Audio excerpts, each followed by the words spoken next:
नमस्ते दोस्तों, फर्ज का एहसास शालिनी ने हिसाब लगाया। उसने पूरी रात खन्ना, तिवारी और शर्मा के साथ गुजारी है। सुबह होते ही उसने 10,000 रुपए झटक लिए। वो तीनों उसके रंग रूप जवानी के दीवाने हैं। शहर के माने हुए रईस से तीनों की शहर में और शहर से बाहर कई कई प्लाईवुड की फैक्ट्रियां हैं। तीनों के पास माल आता भी 2 नंबर में है, तैयार प्लाई भी 2 नंबर में जाती है। वो सरकार को करोड़ों रुपए के टैक्स का चूना लगाते हैं। शालिनी ने उन तीनों के साथ रात गुजार के 25,000 रुपए मांगे थे। सुबह होने पर तिवारी के पास ही 10,000 रुपए निकले। खन्ना और शर्मा खाली जेबों में हाथ घुमाते नजर आए। कमबख्त तीनों रात को 5,000 रुपए की महंगी शराब पी गए थे। उसने जब अपने बाकी के 15,000 रुपए के लिए हंगामा किया तो खन्ना ने वादा किया कि वह दोपहर को आकर उसके दफ्तर से पैसे ले जाए।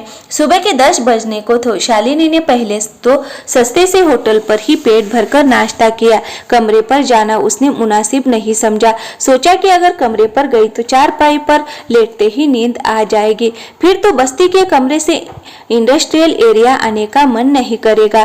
पूरे 7 किलोमीटर दूर है। अभी खन्ना के दफ्तर से 15,000 भी वसूल करने थे। गर्मी बहुत हो रही थी। शालिनी ने सोचा कि रेस्टोरेंट में जाकर आइसक्रीम खाई जाए। ऐसी की ठंडक में घंटा भर गुजारा जाए।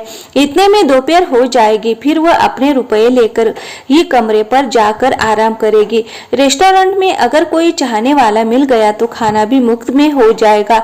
अगली रात भी 5-10 हजार रुपए में बुक हो जाएगी। वैसे तो उसने अपना मोबाइल नंबर 5-6 दलालों को दे रखा था। शालिनी आइसक्रीम खाकर पूरे 2 घंटे के बाद रेस्टोरेंट से निकली। अगली 2 रातों के लिए एडवांस पैसा भी मिल गया था, पूरे 5,000 रुपए। मोबाइल में समय देखा तो दोपहर के 1 बजने को था। शालिनी रिक्शा पकड़कर खन्ना के दफ्तर पहुंचना चाहती थी। शहर के चौराहे पर रिक्शे के इंतजार में थी कि तभी थानेदार जालिम सिंह ने उसके सामने गाड़ी रोक दी।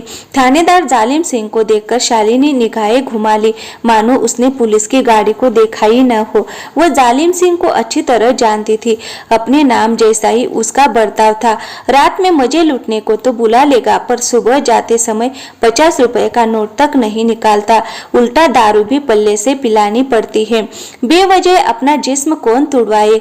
शालिनी वहां से आगे जाने लगी तो जालिम सिंह ने रुकने को कहा। शालिनी ने बहाना बनाया, आज तबीयत ठीक नहीं है, रात भर बुखार से तपती रही हूँ, किसी डॉक्टर के पास दवा लेने जा रही हूँ। अच्छा हुआ कि आप मिल गए, 1,000 रुपए चाहिए मुझे। अगर आप जालिम सिंह ने शालिनी की बाजू पकड़ी और उसके चेहरे को गौर से देखते हुए बड़ी बेशर्मी से गुर्राया। हम पुलिस वालों को बेवकूफ बना रही है, रात भर मजे लूटे हैं, गाल पर दांत गड़े नजर आ रहे हैं, हमें बता रही है कि बीमार है, तुझे शहर में धंधा करना है या भागना है। ठीक है तो कह रही हूँ, कभी 10-20 रुपए तो हमें मजदूरियों पर तुम खर्च नहीं करते। शालिनी बोली, तुझे धंधा करने की इजाजत देखी है, वरना हवालात में तड़पती नजर आएगी। आज हमारे लिए भी मजे लूटने वाला काम कर, पूरे 500 रुपए दूंगा। लेकिन काम पूरा होने पर जालिम सिंह ने अपना इरादा जाहिर किया। शालिनी समझ गई कि ये कमबख्त कोई खतरनाक साजिश रचने वाला है, तभी तो 500 रुपए खर्च करने को कह रहा है, वरना 10 रुपए जब से खर्च नहीं करता। शालिनी ने सोचा कि काम के बदले मोटी रकम की मांग करे, शायद मुरंगा फंस जाए। मौका हाथ आया था। शालिनी के पूछने पर थानेदार जालिम सिंह ने कहा, तुमको एक प्रेस फोटोग्राफर अर्जुन की अक्ल ठिकाने लगानी है। उसे अपने कातिल अदाओं का दीवाना बनाकर अपने कमरे पर बुला लेना। नशा वगैरह पिलाकर तुम वीडियो फिल्म बनाकर उसकी प्रेस पत्रकारिता पर फुल स्टॉप लगाना है।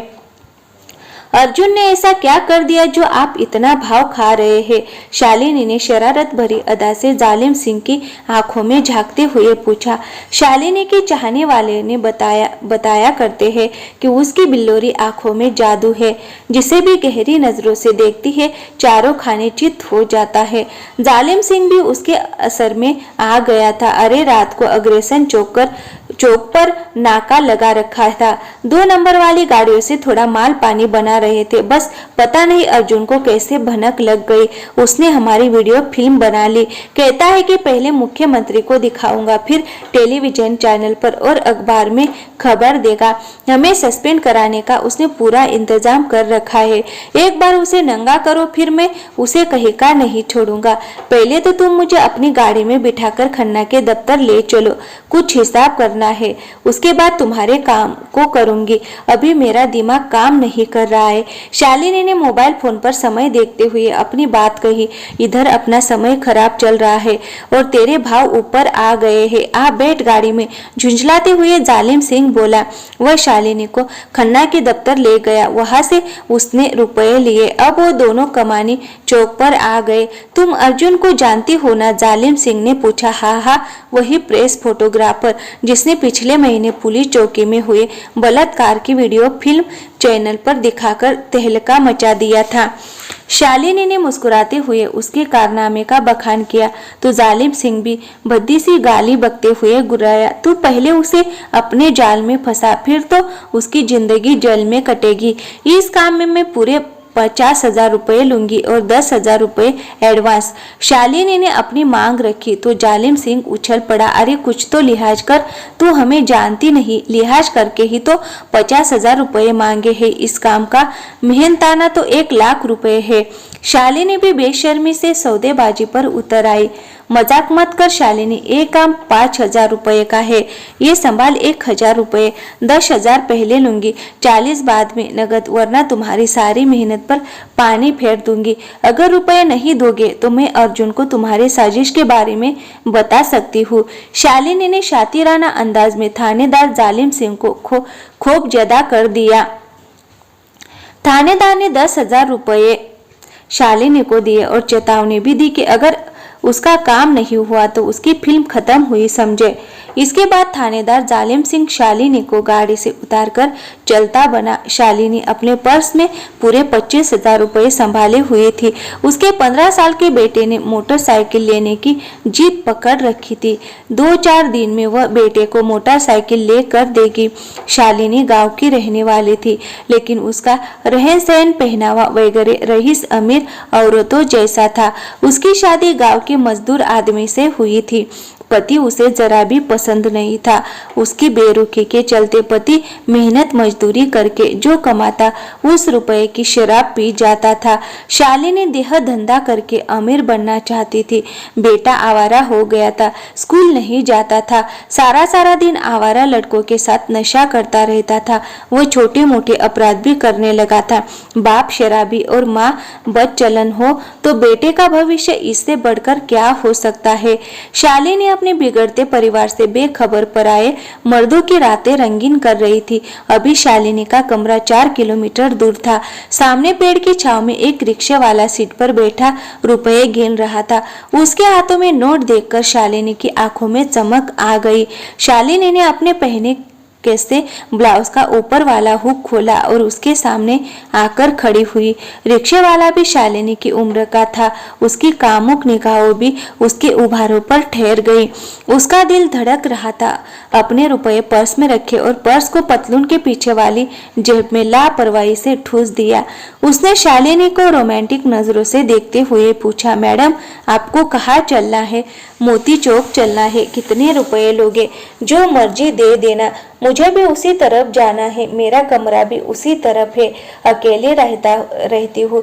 रिक्शे वाले ने जवाब दिया तो शालिनी समझ गई कि वह उस पर मर मिटा है।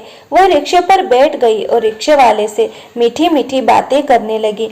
तभी उसने देखा रिक्शे वाले की पतलून के पीछे वाली जेब से पर्स बाहर खिसका हुआ था। उसे बातों में उलझाकर शालिनी ने पर्स खिसका लिया। मोती चौक आ गया था। शालिनी अपने कमरे से पहले ही चौराहे पर उतर गई। उसने रिक्शे वाले को किराया देना चाहा, मगर रिक्शे वाले ने तो उसके मन चले उभारों को देखते हुए पैसे लेने से इनकार कर दिया। शालिनी चोर भी थी, वह तो पलक झपकते ही कॉलोनी की गलियों में घूम हो गई। शालिनी आज बहुत खुश थी। उसकी अच्छी खासी कमाई हो गई थी। कमरा खोला, निढाल सी चारपाई पर लेट गई। पूरी रात और दिन भर की थकी हुई थी। कुछ देर बाद वह कपड़े उतारकर पहले अच्छी तरह नहाई। भूख लगी थी, खाना बनाने की हिम्मत नहीं थी। होटल से खाना पैक करा लाई और खाकर सो गई। इतनी गहरी नींद आई कि रात कैसे गुजरी कुछ पता न चला। शालिनी सुबह उठी तो चाय नाश्ता करते हुए उसने रिक्शे वाले को चुराया पर्स खोला। उसमें छोटे बड़े नोटों की मोटी गड्डी थी। गिनने पर पूरे 4000 रुपये निकले। उसका मन खुश हो गया। उन रुपयों के साथ एक चिट्ठी भी थी जो रिक्शे वाले के घर वालों ने उससे लिखी थी। उसमें लिखा था कि उसका बेटा बहुत बीमार है, अस्पताल में दाखिला कराया है, जितनी जल्दी हो सके 10,000 रुपये लेकर फौरन गांव आ जाओ। बेटे का इलाज रुक गया है। डॉक्टर का कहना है कि अगर बच्चे की जिंदगी बचानी है तो फौरन इलाज कराओ। जो 1-2 गहने थे वो सब बेटे के इलाज की भेंट चढ़ गए हैं। जितना जल्दी हो सके पैसे लेकर आ जाओ। चिट्ठी पढ़कर शालिनी को धक्का सा लगा। उसने ये क्या किया? लालच में आकर उसने एक मजदूर आदमी की जेब काटकर उसके मासूम बेटे की जिंदगी को मौत के दलदल में धकेल दिया। पता नहीं उसके बेटे का क्या हाल होगा। वह अपने बेटे के मोटरसाइकिल लेकर देने के लिए उल्टे सीधे तरीके से पैसा इकट्ठा कर रही है। ये पाप की कमाई न जाने कैसा असर दिखाएगी। शालिनी ने रिक्शे वाले को तलाश कर उसके रुपए वापस देने का मन बना लिया। वह यहाँ तक सोच रही थी कि उस गरीब को 10,000 रुपये देगी ताकि उसके बेटे का इलाज हो सके। शालिनी सारा दिन पागलों की तरह रिक्शे वाले को ढूंढती रही, मगर वह नहीं मिला। जैसे कि वह रिक्शे वाला शहर से गायब हो गया था। थानेदार जालिम सिंह का कितनी बार फोन आ चुका था। वह बार बार धमकी दे रहा था कि उसका काम कर, नहीं तो उसे टपका दिया जाएगा। मगर शालिनी ने थानेदार जालिम सिंह की धमकी को ठोकर पर रखा। वह जानती थी कि जालिम सिंह उसका कुछ नहीं बिगाड़ सकता, उल्टा प्रेस फोटोग्राफर को बलात्कार के अपराध में फंसाने की सुपारी देने का मामला बनवा देगी। 2 दिन से शालिनी ने अपना धंधा पानी भी बंद कर रखा था। उसके कितने चाहने वालों के फोन आ चुके थे। उसने सबको ना में जवाब दे दिया था। उसने तीसरे दिन भी रिक्शे वाले को तलाश करने की मुहिम जारी रखी।